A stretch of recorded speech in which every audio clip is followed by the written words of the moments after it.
ये कहानी है एक 11 साल के लड़के राघव की। एक ऐसा लड़का जिसका काम जैसे किसी को पसंद नहीं आता था। वो हर काम को गलत कर देता। उसे जानने वाले उसके दोस्त, उसके टीचर्स, यहाँ तक कि उसके पेरेंट्स भी उससे परेशान थे। वो दिखने में नॉर्मल था, लेकिन उसकी सबसे बड़ी परेशानी ये थी कि गलती करने के बाद ना सच बोलता और ना ही किसी को गलती के बारे में बताता। यहाँ तक कि गलती करके इल्जाम दूसरों पे लगा देता था। घर में भी यही कहानी। घर में जब भी पैसे रखे हुए मिलते, राघव उन्हें चुपचाप उठा लेता।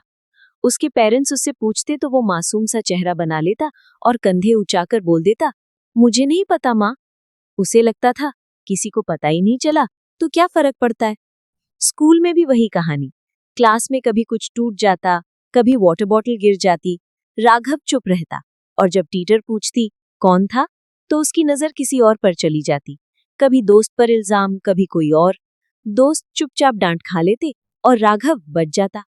उसे लगता था झूठ बोलने और गलती छुपा लेने से प्रॉब्लम खत्म हो जाती है, पर वो नहीं जानता था प्रॉब्लम सिर्फ रुक जाती है, खत्म नहीं होती। फिर आया वो एक दिन जब उसने सबसे बड़ी गलती की। उस दिन साइंस का प्रैक्टिकल खत्म हो चुका था। बच्चे ग्राउंड में खेल रहे थे। केमिस्ट्री लैब खाली थी। दरवाजा आधा खुला था। राघव ने इधर उधर देखा, कोई नहीं था। उसका दिल तेज धड़कने लगा। बस थोड़ा सा देख लेता हूँ, उसने सोचा। लैब के अंदर बॉटल्स थी, red label, yellow label, liquid चमक रहे थे। उसे कुछ समझ नहीं आ रहा था, पर क्यूरियोसिटी ज्यादा थी। उसने एक बॉटल उठाई, फिर दूसरी, और तब एक लिक्विड जमीन पर गिर गया। अगले ही पल आग भड़क उठी, छोटी सी पर तेजी से फैलती हुई। राघव का सांस रुक गया। उसे चिल्लाना चाहिए था, टीचर को बुलाना चाहिए था, पर उसका दिमाग सिर्फ एक बात कह रहा था, अगर पकड़ा गया तो बहुत बड़ी सजा मिलेगी। और वही उसकी सबसे बड़ी गलती बन गई। राघव वहां से भाग निकला। थोड़ी देर बाद एक बच्चा लैब के पास से गुजरा। उसने धुआं देखा। आग, आग, वो जोर से चिल्लाया। स्कूल में अफरा तफरी मच गई। टीचर्स भागते हुए आए। फायर एक्सटिंग्विशर लाए गए। बड़ी मुश्किल से आग पर काबू पाया गया। लैब का सामान जल चुका था। सबके चेहरे पर डर था। प्रिंसिपल का चेहरा सख्त था। लैब में कौन गया था? उन्होंने पूछा। कोई नहीं बोला।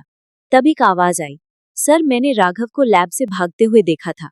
राघव को बुलाया गया। उसका गला सूख गया, हाथ कांप रहे थे। सच बताओ, प्रिंसिपल ने कहा। राघव ने पहले झूठ बोला, मैं ग्राउंड में था सर। पर इस बार किसी ने भरोसा नहीं किया।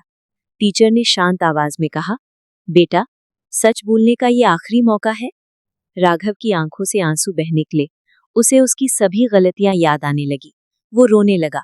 उसने हामी भरी। पूरा सच बाहर आ गया। उसके पेरेंट्स को बुलाया गया। स्कूल में सजा मिली, माफी मांगनी पड़ी। फिर प्रिंसिपल ने अंत में कहा, गलती सबसे होती है, पर गलती छुपाना और दूसरों को फंसा देना उसे बहुत खतरनाक बना देता है। उस दिन के बाद राघव बदल गया। गलती होती तो सच बोल देता। इस तरह धीरे धीरे लोग उस पर फिर से भरोसा करने लगे। इस कहानी का मॉरल यही है कि गलती मान लेने से ही सुधार शुरू होता है। जो गलती छुपाई जाए वो एक दिन सबके लिए बड़ी मुश्किल बन जाती है।